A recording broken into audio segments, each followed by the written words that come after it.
mojito cocktail, une explosion de saveurs dans une même et seule bouteille. Fruits yëpp ñu jëmbatee ko Sénégal si anam yu sell te naturel. Jus Vito pour seen goûter doom yi collation ca bureau ba ngénte maanaam bépp xew. am na jus orange ngir may leen cawarte ak tonus. jus corossol am na baax lool si yaram ak ay ferñeenteem yu am solo. gingembre bi moom dafa baax lool si góor ak ay vertus baax lool itam si organisme. buy bi nag day wàññi tooy baax si yaram tayit yi leen sawarloo. jus bisaab bi nag dina yokk seen kattan boole si vitamine rek la. ñi bëgg soo naturel nag Vito soo exsident pour fête bu mënti doon te baax lool si yaxu gune ak mag lépp nag nekk si emballage yu civilisé te wóor. ak jus Vito da ngeen am choix. Vito jus et sow existe en bouteille de 1,5 litres et 33 centilitres. Vito jus fabriqué par Groupe Cefas à Dakar à la cité Keur Damel à côté de la mosquée. Téléphone 77 241 06 06.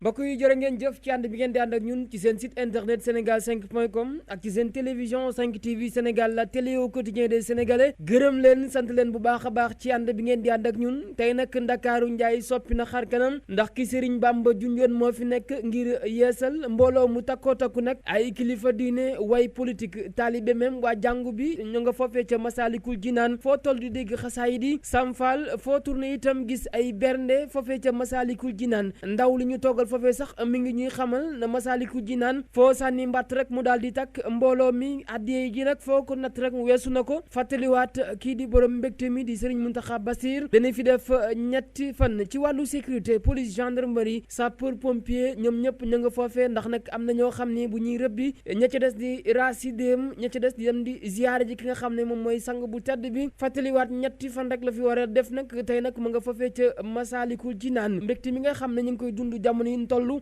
fii ci Ndakaaru Njaay ñi ngi ñaan mu sax lool ñaanal itam Serigne Mountakha Bassir xalifa général des Mourides ak mboolem njabootu Serigne Touba ñu yàgg fi lool tànd ak wér ba naal bi nga xam ne tàmbali na ko mu daal di ko matal ci jàmm ñaanal bu baax Serigne Mountakha Bassir ak mboolem xalifa généraux itam ñu yàgg fi lool tànd ak wér ñu ngi leen di gërëmaat bu baax a baax ci ànd bi ngeen di ànd ak ñun seen site internet sénégal5.com ak ci seen télévision 5 TV Sénégal la télé au quotidien des Sénégalais kii di Serigne Babacar Sy Mansour moom sax ma ngay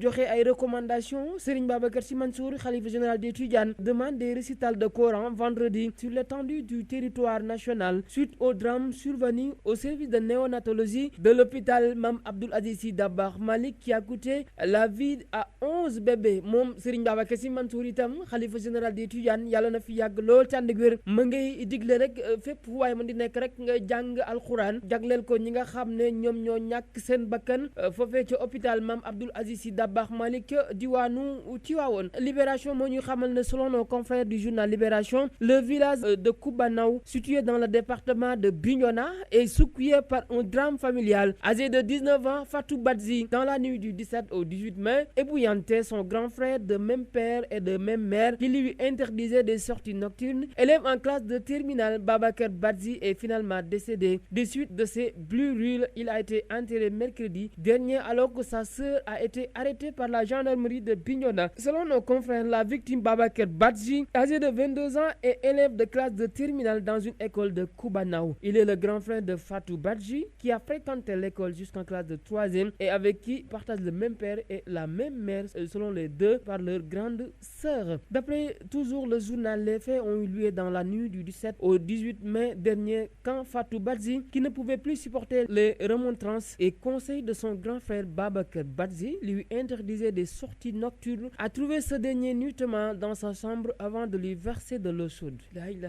Qu'elle avait fini de brouiller à fond. Évacué très rapidement au service des urgences du centre hospitalier régional à Ziguinchor, Babacar Badji a finalement rendu l'âme le mercredi 25 mai 2022 des suites à des blessures graves sur son lit d'hôpital. jàll ci mbiru Khassim Ba ba léegi ndax nag Khassim Ba se retrouve derrière les barreaux après avoir ôté la vie de Fatou Kiné Gaye, la gérante du multiservice établissement Mansour Sy à Pékin rue 10. Mercredi dernier, le jeune homme de 28 ans a été inculpé et placé sous mandat de dépôt pour assassinat avec acte de barbarie, vol au préjudice de l'employeur et abus de confiance. Selon les informations de Libération, Khassim Ba a surpris plus d'un lors de ses aveux faits devant les enquêteurs. Je regrette amèrement mes actes. Je suis conscient qu'il ne saurait s'expliquer. J'ai fait du mal à une personne innocente qui était mon amie. Et pour cela, je demande pardon à la famille Kiné Gaye et aussi à la mienne qui a causé énormément de tort, a-t-il déclaré, et de poursuivre. Je sais que je ne reverrai plus ma fille, en tout cas pas en liberté. Je lui présente mes excuses. Je ne sollicite ni clémence, ni application bienveillante de la loi. Je suis responsable d'avoir volontairement fait mal et pour cela, je demande que la loi soit appliquée dans toute sa rigueur. Li nga xam ne moom mooy Khassim Ba nag dégg ngeen ko bu baax li nga xam ne moom la wax enquêteurs yi nee na lii mu def moom moo ko def ñaanul benn yoon njëkk ñaanul itam pardon bii jéggalu kay famille Kiné Gaye lay jéggalu ak famem surtout doomam ji nga xam ne yaakaar naa ne dootu ko gisati mu nekk nag ay avo yoo xam ne ni Khassim Ba moom moo ko wax ca kanam enquêteurs yi lu doy waar mbokk yi ñu ngi leen di jaajëfalaat bu baax a baax ci ànd bi ngeen di ànd ak ñun ci seen site internet sénégal5.com ak ci seen télévision 5 TV Sénégal la télé au quotidien des Sénégalais jamono yuñ toll nag ñu ngi dund mbégte mu neex foofee ca Masalikul Jinaan ndax kii di xalif général des Mourides borom mbégte mi Balaak Maram Aïssak Sadio góor gi Tawlo Moustapha Thiallo Moutala mooy maamam di Cheikhul Khadim mi bàkkoon Serigne Saliou Mbacké na ko lil xaddatil wujóori wal masaaliw bi tey wal jas bi wa indi Serigne Saliou kooku nag ku ko fi toogal tey di Serigne Mountakha Bassir moo fi nekk moo tax Ndakaaru njaay changé xar kanam foo toll yaa ngi gis nit ñi di reetaan sol yëre yu set yëre yu sell di durus xasaay di Serigne Touba waaye nag di jàng itam samfal foo toll di ko dégg bernde yi foofee ca Masalikul Jinaan sécurité baa ngi fa waaye nag lañ fa yóbbu ci addiya Serigne Touba rek ko mën a am ñi ngi koy ñaanal bu baax moom Serigne Mountakha Bassir mu yàgg fi lool tànd ak wér ak mboolem xalifa généraux.